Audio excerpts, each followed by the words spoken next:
आज की इस वीडियो में हम बात करने वाले हैं 2025 के फेमस के ड्रामा एस लाइन की। एपिसोड 5 की शुरुआत में हमें सियोन का पास दिखाया जाता है कि किस तरह से उसके पेरेंट्स की मौत के बाद उसकी सारी जिम्मेदारी उसके अंकल हान पे चली गई थी, लेकिन हान उसका ख्याल रखने में बहुत ही लापरवाही करता था। अगले सीन में हम हान को ग्लासेस लगाए पुलिस स्टेशन में बैठे देखते हैं, जो कि सभी के सरों पर एस लाइन्स देख रहा होता है। जैसे ही वो डोंग से बात करने लगता है तो वहाँ आर्क हाई स्कूल की एक और स्टूडेंट जीना आ जाती है और डोंग उसके पास चले जाता है। दूसरे सीन में हान जीवन को लेकर सियोन के पास चले जाता है, जहां उसे पता चलता है कि जीवन और सियोन के दरमियान कोई भी एस लाइन नहीं है। वो जीवन से पूछता है क्या तुम्हें सियोन के किसी और बॉयफ्रेंड के बारे में पता है, जिस पे जीवन उसे बताता है कि सियोन की लाइफ में ऐसा कोई शख्स नहीं था, लेकिन एक ऐसा आदमी जरूर था जिससे वो बहुत ही ज्यादा नफरत करती थी, लेकिन उसे उस आदमी का नाम बिल्कुल भी नहीं पता। दूसरी तरफ हम सिन को देखते हैं, जो कि ली और यिन से फोन पर बात कर रही होती है। तभी ली उन दोनों को कहती है कि हम अगले वीक में सिन की बर्थडे सेलिब्रेट करेंगे। पहले तो सिन उन्हें मना करती है, लेकिन फाइनली वो ली की बात मान जाती है। अगले सीन में हम हान को देखते हैं, जो कि पुलिस स्टेशन में जीना की रिकॉर्डिंग सुन रहा होता है। जीना पुलिस को बताती है कि एक वीक पहले उसके एक दोस्त जू ने नशे की हालत में उसके साथ जबरदस्ती की थी, और हान को जीना के सर पर 4 एस लाइन्स नजर आती हैं। जिसके बाद हान और डोंग आर्क हाई स्कूल में इन्वेस्टिगेशन करने चले जाते हैं। तभी वहाँ उनकी मुलाकात टीचर ग्यूजिन से होती है और हान को पता चलता है कि उसके सर पर कोई भी एस लाइन नहीं है, जिसपे वो बहुत ही ज्यादा हैरान होता है। तभी ग्यूजिन हान को कहती है कि ये ग्लासेस तुम पर बहुत ही सूट कर रही हैं। अगले सीन में हम हान और डोंग को जू से बात करता देखते हैं। वो उन्हें बताता है कि उसका जीना के साथ ऐसा कोई रिलेशनशिप नहीं है और जीना खुद से ही उसके अपार्टमेंट में ड्रिंक करने के लिए आई थी।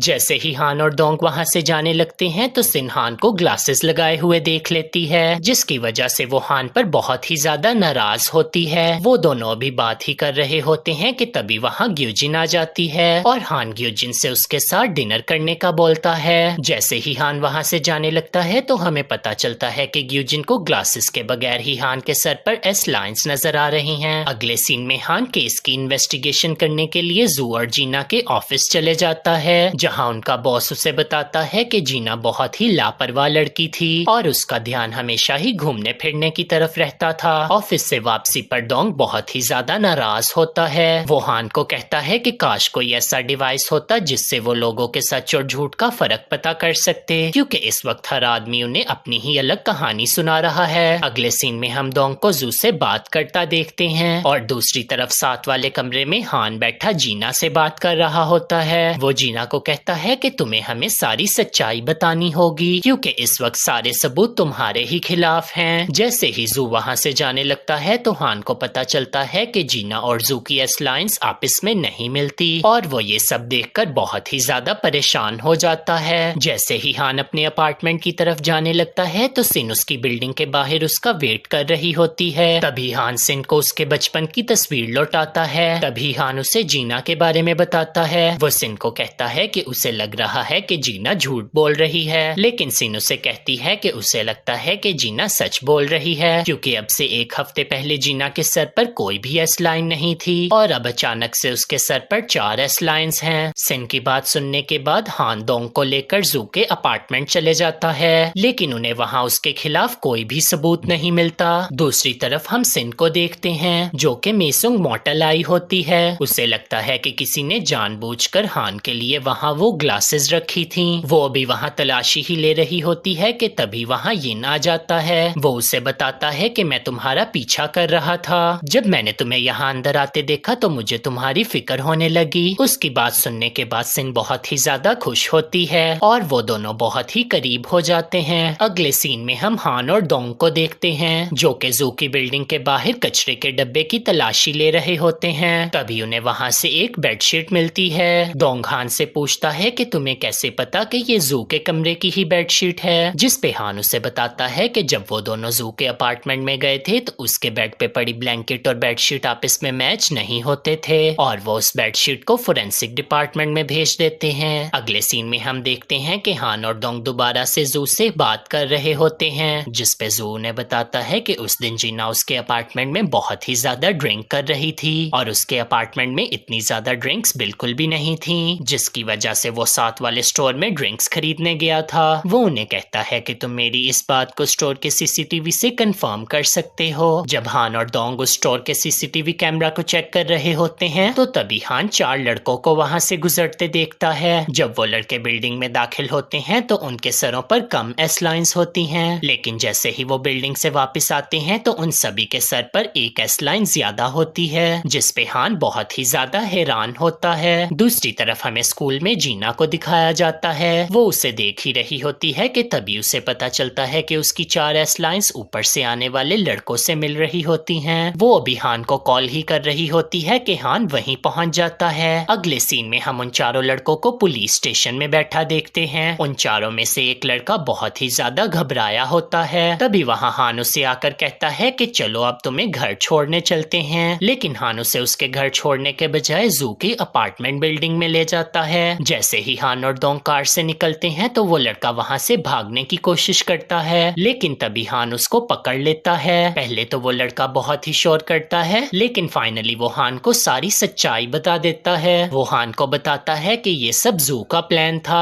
और उसी ने हमें ये सब करने पर मजबूर किया था। दूसरी तरफ पुलिस स्टेशन में बैठे बाकी तीनों लड़के भी यही बयान देते हैं। उनकी बातें सुनने के बाद हान जू के पास चले जाता है और वो जू को एक बोतल दिखाकर कहता है कि तुमने इसी के जरिए जीना को बेहोश किया था, लेकिन जू ने बताता है कि मैं तो वो बोतल पहले ही फेंक चुका हूँ। जिसपे हान उसे कहता है तो आखिर अब तुमने सच बोल ही दिया, और हान उसे बताता है कि तुम्हारे बाकी चारों दोस्त भी तुम्हारे खिलाफ बयान दे चुके हैं, लेकिन जू कहता है कि मैंने तो जीना को हाथ भी नहीं लगाया। जिसपे हान उसे कहता है लेकिन इस सब के पीछे तो तुम्हारा ही हाथ था। अगले सीन में हम हान और सिन को देखते हैं। हान जीना की मदद करने के बाद बहुत ही ज्यादा खुश होता है, जिसपे सिन उसे कहती है कि काश अगर मेरे सर पे भी तुम्हारे जितनी एस लाइंस होती तो मैं भी किसी चीज की परवाह बिल्कुल भी नहीं करती। तभी अचानक हान को हॉस्पिटल से कॉल आती है और वो सिन को वहाँ बस स्टॉप पे छोड़कर चला जाता है। हॉस्पिटल पहुंचकर हान को पता चलता है कि उसके फादर फिर से गायब हो गए हैं। जैसे ही हान सीसीटीवी फुटेज चेक करने लगता है तो उसे पता चलता है कि एक औरत उसके फादर को हॉस्पिटल से बाहर ले जा रही है और वो औरत और कोई नहीं बल्कि ग्यूजिन होती है। जिसपे हान बहुत ही ज्यादा हैरान होता है। तभी हान को उसके फोन पर एक अननोन नंबर से सियोन की पिक्चर आती है, जिसे देखकर वो बहुत ही ज्यादा परेशान होता है। वो डोंग को कॉल करके ग्यूजिन को इन्वेस्टिगेट करने का बोलता है। जैसे ही वो सियोन के पास हॉस्पिटल में पहुंचता है तो उसे पता चलता है कि सियोन वहाँ बिल्कुल सेफ है, लेकिन तभी सियोन के सर पर मौजूद एस लाइन हिलने लगती है। जैसे ही उनके रूम का दरवाजा खुलता है तो हम वहाँ हान के फादर को खड़ा देखते हैं, जिसपे हान को पता चलता है कि सियोन की और लाइन किसी और से नहीं बल्कि उसके अपने फादर यानी सियोन के ग्रैंडफादर से मिलती है, जो कि अब पागल हो चुका है। ये सब जानने के बाद हान को बहुत ही ज्यादा गुस्सा आ जाता है और वो अपने फादर पर हमला कर देता है और वो अपने फादर की ये हालत देखकर वहाँ बैठा रोने लगता है। दूसरी तरफ हम सिन को देखते हैं, जिसके दोनों हाथ खून से भरे होते हैं और वो हान को कॉल करके कहती है कि तुम्हें इस वक्त मेरी मदद करना होगी। इसी के साथ इस ड्रामा के एपिसोड 5 का एंड हो जाता है। अगर आपको ये वीडियो अच्छी लगी हो तो हमारे इस चैनल को सब्सक्राइब और बेल आइकन को प्रेस करना बिल्कुल भी मत भूलिएगा, ताकि आपको फ्यूचर में आने वाली हर नई वीडियो का नोटिफिकेशन टाइमली मिलता रहे।